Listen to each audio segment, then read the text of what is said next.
Welcome to ஜிஜிஸ் kitchen. இன்றைக்கி நம்ம பார்க்க போகிறது அரிசி பருப்பு சாதம். இது வந்து ஒன் பாட்டில் செய்யலாம். அது இல்லாமல் ஈஸியாக எல்லாருமே பேச்சுலர்ஸ்லேருந்து பெரியவங்க வரைக்கும் எல்லாருமே ஈஸியாக செஞ்சிடலாம்.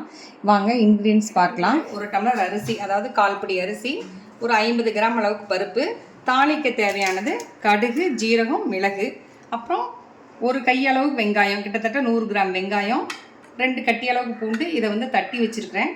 இதுவும் மீடியம் சைஸாக 2 தக்காளி எடுத்துருக்கோம். இது ஒரு 100 கிராம் இருக்கும். தாளிக்கிறதுக்கு வரமிளகாய், 1 ஸ்பூன் சாம்பார் தூள், அப்புறம் கருவேப்பிலை, கொத்தமல்லி, இது மட்டும்தான் இன்க்ரீடியன்ஸு. அரிசி பருப்பு வந்து நான் வந்து ஊற வச்சு வச்சுருக்கிறேன். இங்கே காட்டினது. இப்போ ஸ்டவ் ஆன் பண்ணி குக்கர் வைக்கிறேன். இப்போ வந்து ஒரு 6 ஸ்பூன் எண்ணெய் ஊற்றிக்கிறேன். கடலெண்ணெய்.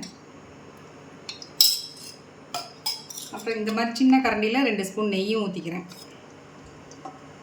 ஊற்றிட்டு எண்ணெய் காஞ்ச உடனே, எண்ணெய் காஞ்சிருச்சு. இப்போ ஜீரகம் போட்டுக்கலாம். ஒரு 1/2 ஸ்பூன் அளவுக்கு ஜீரகம், ஒரு 1/2 ஸ்பூன் மிளகு, கடுகு 1 ஸ்பூன் போட்டு நல்லா பொரிஞ்ச பிறகு வரமிளகாய் எடுத்து வச்சிருந்தோம், அந்த 4 கிள்ளி போட்டுறோம்.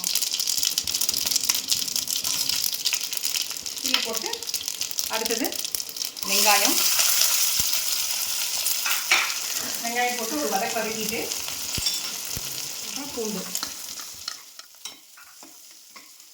பூண்டு ஒரு நிமிஷம் வதங்கின பிறகு நம்ம என்ன பண்ணுறோம், வெட்டி வச்சுருந்தா தக்காளியை போடுறோம்.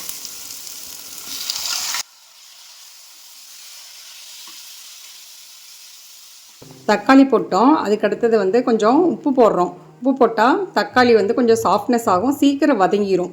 பெருங்காயம் சொல்லாமல் விட்டுட்டேன். இப்போ கொஞ்சம் பெருங்காயம் போட்டுக்கலாம். அப்புறம் மஞ்சத்தூளும் சொல்லலை, அதனால் அதுவும் கொஞ்சம் போட்டுக்குங்க. அப்போ தான் கொஞ்சம் கலர்ஃபுல்லாக நல்லாயிருக்கும். கருவேப்பிலை போட்டுக்கிறோம்.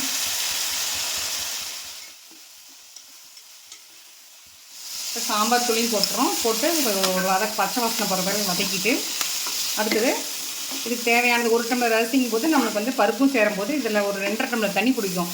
அதை வந்து ஊற்றி அப்படியே 1 பாட்டாக விசில் போட்டு விட்ற வேண்டிய. தேவையான தண்ணி மட்டும் குடிச்சு பார்த்துக்கணும். அப்பப்போ குடிச்சு பார்த்துட்டு கரெக்டாக இருக்குதுன்னு தெரிஞ்சதுன்னா இப்போ அரிசியை போட்டுருவோம். இப்போ எடுத்துருக்க டம்ளர் வச்சுருக்கீங்களா, அந்த டம்ளரில் 2.5 டம்ளர் தண்ணி ஊற்றிருக்கிறேன். இப்போ வந்து கொஞ்சம் கொத்தமல்லி தழை நறுக்கி போட்டுட்டு மிச்சத்தை வந்து கொஞ்சம் எடுத்து வச்சுக்கோ, கார்னிஷ் பண்ணுறதுக்கு லாஸ்ட்டாக.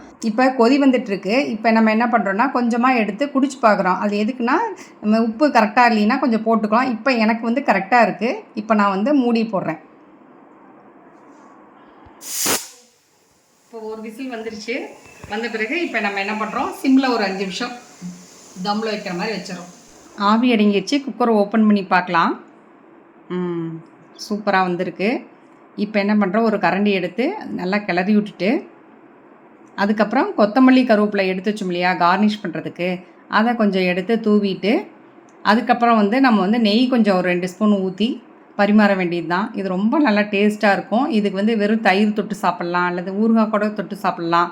இது வந்து நல்லா ஹெல்த்தியான ஃபுட்டு. நீங்களும் செஞ்சு பாருங்கள். எப்படி இருக்குதுன்னு கமெண்ட் பண்ணுங்கள், லைக் பண்ணுங்கள், ஷேர் பண்ணுங்கள், சப்ஸ்கிரைப் பண்ணுங்கள். அடுத்த வீடியோவில் கண்டிப்பாக சந்திக்கலாம்.